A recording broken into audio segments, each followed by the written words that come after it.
Hey guys, it's Alice again and welcome to another university related video. I have done so many of these recently, but I get asked a lot about university, so I thought I would compile all your guys' questions into one video. If you do have any more questions, leave them down in the comments. I'll try my best to answer, or I'm sure someone who has seen it might help an answer too. So yeah, and just a pre-warning, I'm very warm. I've had to close my window because my neighbour is like drilling. Rude. And I am actually wearing my new merch. I have merchandise. What is happening?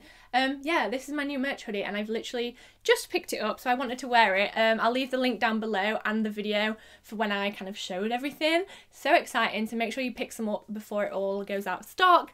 So yeah, let's get into this uni video. So for those of you that don't know, I actually am currently a third year student at the University of Lincoln. So I have completed 2 whole years and I'm about to start into my third.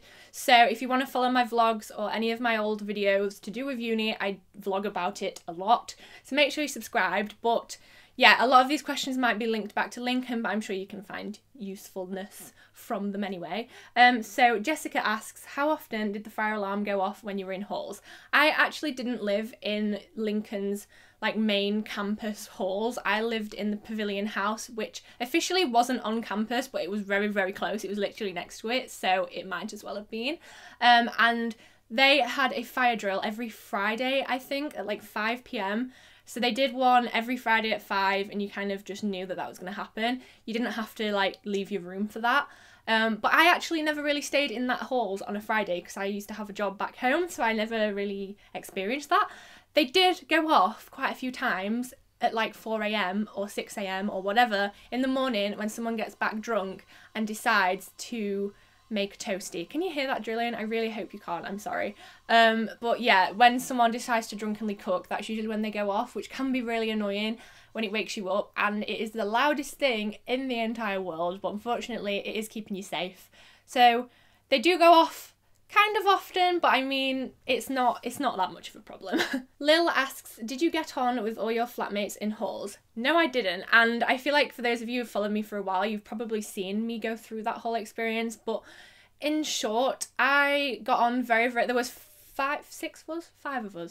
6 of us all together in halls, and we didn't know each other before we got moved in. 2 of us got on very, very well. Like, I got on with 2 people right from the start, really, really good friends, and then there were 3 of them that were kind of so different to me that we tried our best to get on and it just wasn't happening. For the first 2 weeks, I feel like for every situation at uni, everyone is the best of friends, you're still kind of settling in, you're trying to be the cool person, you're like going out with everyone and staying involved, whereas after about 2 weeks, everyone kind of settles in and you kind of see everyone's real personalities. It's not that you're trying to be fake, you're just very aware that you're around new people, so you act different, I guess.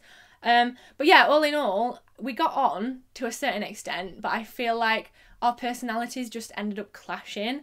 And I know at the time I probably didn't say it very well, like I didn't have a very good way of explaining my own situation, but like right now I am friends with those people from first year. Like, we had a falling out, I ended up moving out and things were all up in the air and it wasn't great and I wasn't happy. I was in a bad place and it wasn't the greatest situation. We all did stupid things. I did stupid things and they did stupid things.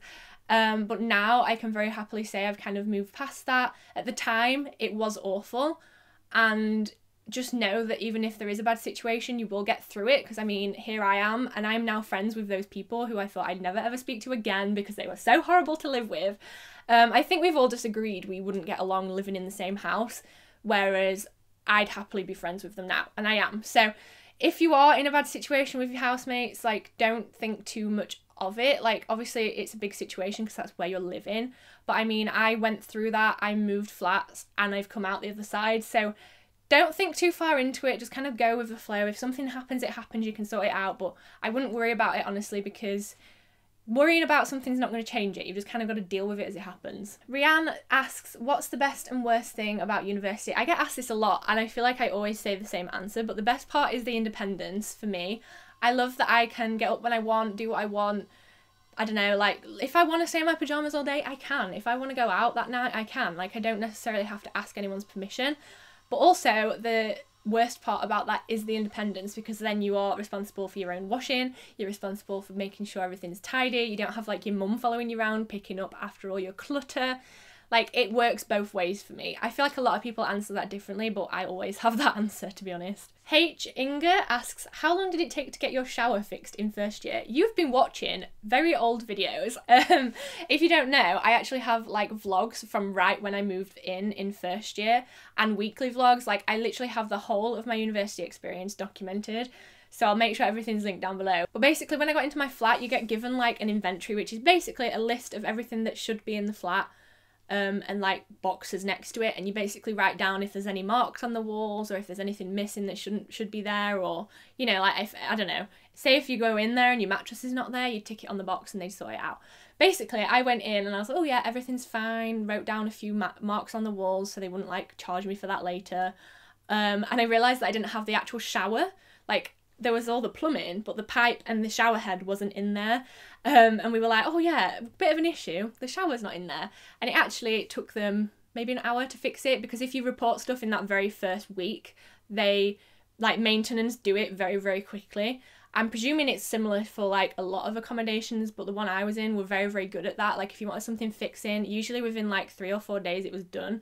But especially in that first week, obviously I needed that shower ASAP. I remember going out with my family for like a farewell Pizza Hut, and I came back and the shower was fixed. So it was literally like within an hour, like they were on the ball. So yeah, I managed to have a shower that first night, which was good. Let me know if you can remember that vlog, that'll be interesting. Lauren asks, looking back on your uni experience so far, what's one piece of advice you would give your past self? I'd say join a society, and everyone told me to and I just didn't.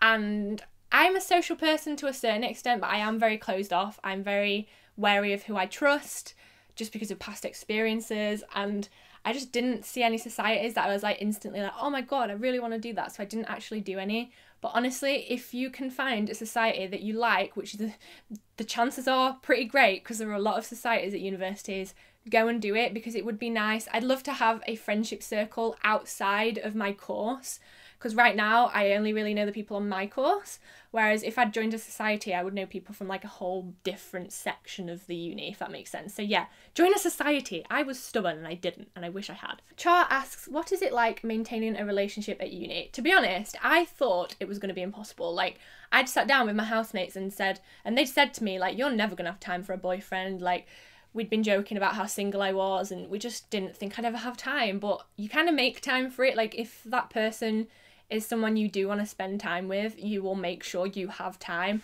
I'm a very organised person. I have a planner. I have like lists. I love lists. Just make lists your best friend if you're at uni, and like prioritise which stuff you need to do, and then reward yourself. So like do 3 things off your list and then watch 10 minutes of Netflix and turn Netflix off afterwards. Don't get into a binge. And then kind of like scheduling time for you and your partner, or just for you, depending on whether you've got a partner. Just make sure you're organised, really. I feel like that's the key to everything at uni. Just try and stay on top of it all so it doesn't kind of all like bite you in the butt very close to deadlines. Rachel asks, was it scary on your first day? Were you nervous about meeting new people? Yes, I was so nervous, but what did help me was that I actually found all of my flatmates before I got to the flat. So like via Facebook, a lot of unis have groups where you can kind of post on what room you've been given and then work out who's in your room. So we managed to find all 6 of us pretty soon. So we'd all been talking, we knew each other's faces, we were kind of getting to know each other a little bit online. So when the first initial meeting happened, it wasn't so alien, like, who are you? It was like, oh yeah, you're so-and-so and you're so-and-so. So yeah, luckily I obviously was extremely nervous, but because we'd all been chatting, it helped. And also, if you find someone who's on the same course as you, you can arrange to meet up on the first day and then like pair up and go together to all like the first parts when you have like welcome week and stuff, and it makes the whole thing less daunting because at least you're not walking around by yourself. You've got a fellow very nervous first year with you to do it, and that's what I did, and honestly it made it so much more comfortable, and I don't think I would have got through it if I didn't have like my little pal to cheer me on. Sophie asks, why did you choose your accommodation in first year? I applied for uni very, very late. I applied on the 27th of August, something, it was like way after results day. It was a last minute decision. So I didn't have the greatest selection for stuff, but basically the reason I chose Pavilions was because it said it had limited parking, and I know in Lincoln I knew right from the start that parking is very sparse, and it's hard to park in Lincoln, and I can agree with that. That's true. So I actually chose Pavilion House because I was told that there were parking spaces. Got there and found out that there wasn't. They'd all gone because I had applied so late. And they get prioritised for like nursing students and disabled students. They just weren't any left, basically. But luckily for me, there is a little housing estate opposite, and people who had spaces outside their houses basically were selling the ones they didn't want to students. So I managed to buy a parking space from a very lovely lady with 3 children, I think she had, and I paid £500 for that parking space, like £500, which is insane, and it hurt me a little bit that I had to pay that, but I was glad I paid it to her in a way because she had like a family and kids, and if I'd have paid it to my accommodation, I'd probably give some guy who's already rich from all the rent he's getting even more money. So I was glad I gave it to her, but it's still annoying. £500, ridiculous. Second year I lived in a place that didn't have parking permits or anything like that, so I could park for free. But basically, as soon as I got to uni, I couldn't move my car because Lincoln isn't a very car-friendly city. They rather you walk there or get the park and ride or something. So you're probably not going to use your car in the week, to be honest. It's not worth it. And then this year, I'm getting a permit. Basically, I'm paying like £52 for the year of parking. And I have to park in a particular area around my house, or I'll get a fine, basically. So parking in Lincoln is difficult. If you can get away with not taking your car, I'd say don't take it because you really won't use it. The only time I used my car was to drive home and to drive back, which was stupid. So yeah, I wouldn't take it if you don't have to. Lee asks, how do you deal with having a uni schedule and a YouTube schedule? I'm going to need help for when I'm back to uni.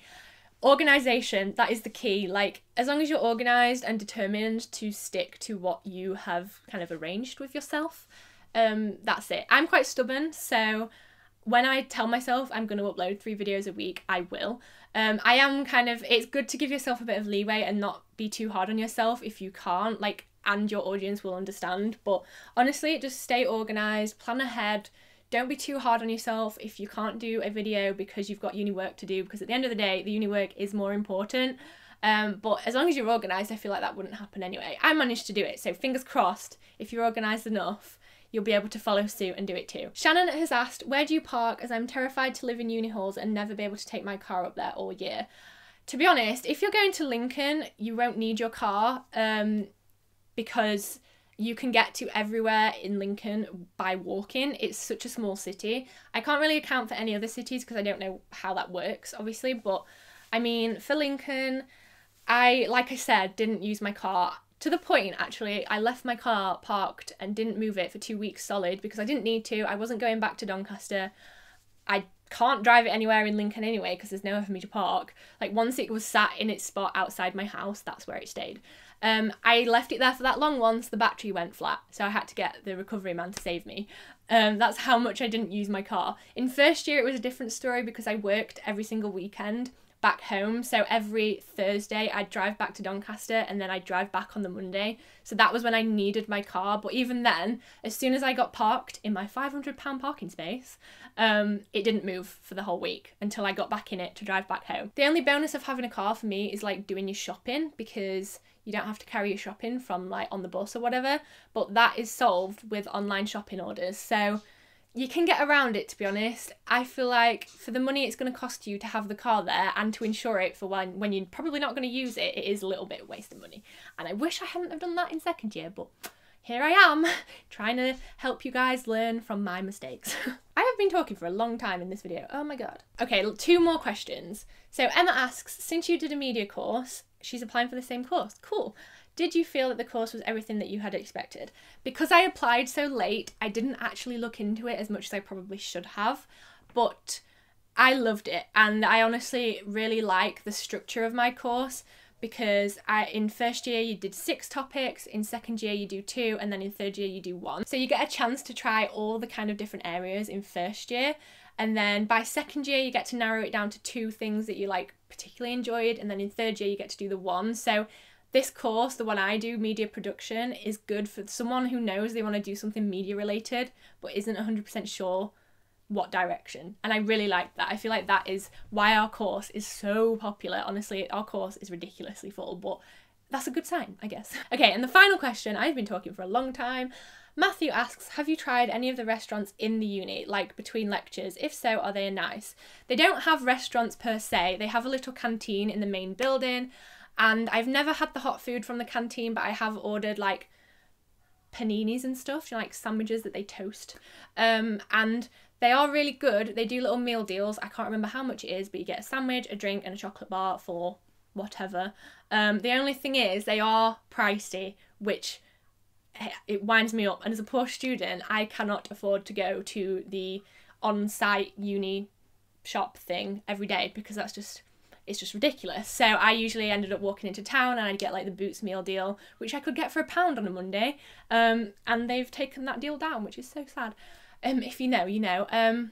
So yeah, other than that, they had like a shop which was like a little newsagents that sold bits and bobs, but they do have like proper cooked meals, but I've never had them because price-wise, just gonna stay away. Although that canteen area is always busy and there are a lot of people that eat from there, so it must be good. And if you've got the money, I mean, I would, because it saves me walking to town.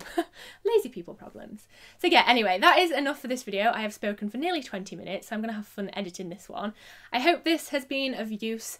If you want me to do another one of these, I can do. Leave some questions down below. Maybe I'll make it into another video. I don't know. But yeah, I hope you've enjoyed this. Don't forget to go and check out my merch. Woo woo, promo. Yeah, thanks for watching. Give this a thumbs up if you enjoyed it, and I'll see you soon for another video. Bye!